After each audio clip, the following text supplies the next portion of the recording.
Apa itu nation survival? Apa itu nation right? Apa itu nation interest? Bisakah kita membedakan ketiga hal itu tentang kebangsaan tersebut? Untuk mempertahankan hidup sebuah negara yang berdaulat utuh, maka kita setiap anak bangsa harus paham apa itu masalah kebangsaan. Kita mulai bahas dari nation interest. Apa yang dimaksud dengan nation interest? Nation interest adalah ke arah mana negara kita bergerak menuju.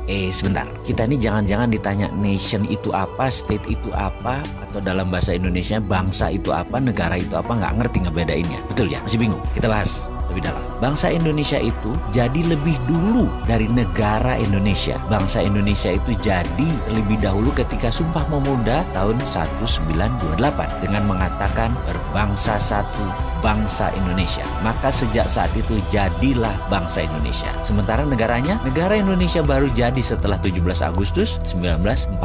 Baru ada yang namanya NKRI. Baru ada negara atau state. Bangsa atau nation itu ada haknya, ada right-nya. Dan ini yang harus ditegakkan. Bagaimana menegakkan nation interest? Dalam jangka panjang, kita ini harus memiliki sistem bernegara yang kuat. Kita ini harus memiliki sifat bangsa yang penuh dengan kompetensi. Salah satu pentingnya bernegara adalah kita memahami prinsip bernegara. Yang membedakan negara Indonesia dengan Singapura, yang membedakan Indonesia dengan Cina, yang membedakan Indonesia dengan Amerika adalah prinsip bernegara masing-masing. Ada value yang ditanam di setiap negara. Ada prinsip yang dianut di setiap negara. Misalnya Bill of Rights-nya Amerika, Liberté, Égalité, dan Fraternité-nya Perancis. Cina dengan BRI-nya, Belt Road Initiative. Indonesia dengan Five Principle atau Pancasilanya. Kita sekarang melihat negara yang sulit dikontrol karena populasinya 1,5 miliar manusia, yaitu bangsa Cina. Bagaimana bangsa Cina ini supaya mempunyai negara yang tetap utuh? Bukan main-main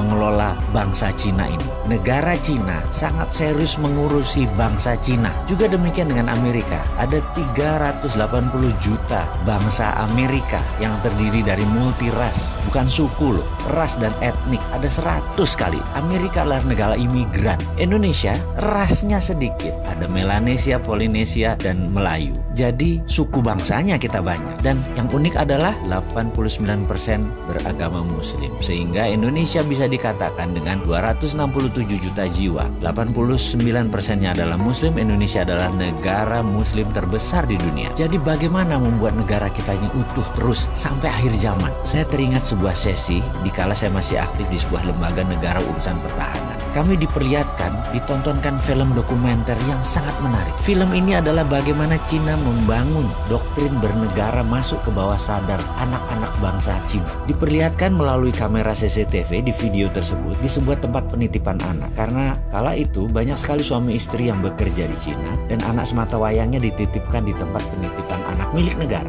Anak itu usianya berkisar 3-5 tahunan. Ketika mereka habis makan siang, mereka pun tidur siang secara bersama-sama. Kira-kira jam 1-an kira-kira. Dan baru terlelap 15 menit lalu disetel lagu kebangsaan Cina. Ajaib, anak-anak itu bangun berdiri tegak sikap sempurna. Walaupun matanya tertutup, badannya doyong-doyong. Sampai lagu tersebut berakhir kira-kira 1,5 menitan. Lalu mereka melanjutkan tidur lagi. Dan ini bagi saya luar biasa sekali. Lalu ada di sesi lain. Mereka kan tinggal di rumah susun, yang apartemen itu. Di mana di sore hari banyak anak-anak lagi main basket, main bola, main tai chi, dan beragam aktivitas sore. Pada pagi dan siangnya, di tiang-tiang itu dipasang speaker toa banyak oleh sebuah tim. Ketika puncak kegiatan mereka kira-kira jam 5 sore, kembali diperdengarkan lagu kebangsaan Cina. Apa yang dilakukan? Anak-anak tadi yang lagi lari, lagi bergerak, tahu-tahu anak-anak itu semuanya diam, berdiri dengan sikap sempurna ketika lagu kebangsaan Cina tadi diperdengarkan. Mereka diam sampai lagu tersebut habis, selesai dinyanyikan. Dan mereka hanya diam saja di posisi masing-masing. Kalau lagi ke timur yang ngadep timur, lagi barat yang ngadep ke barat gitu ya. Dan ketika lagu selesai, mereka berhamburan kembali beraktivitas. Jadi apa yang kita bisa ambil dari pelajaran bernegara Cina kali ini? Ada baiknya ke depan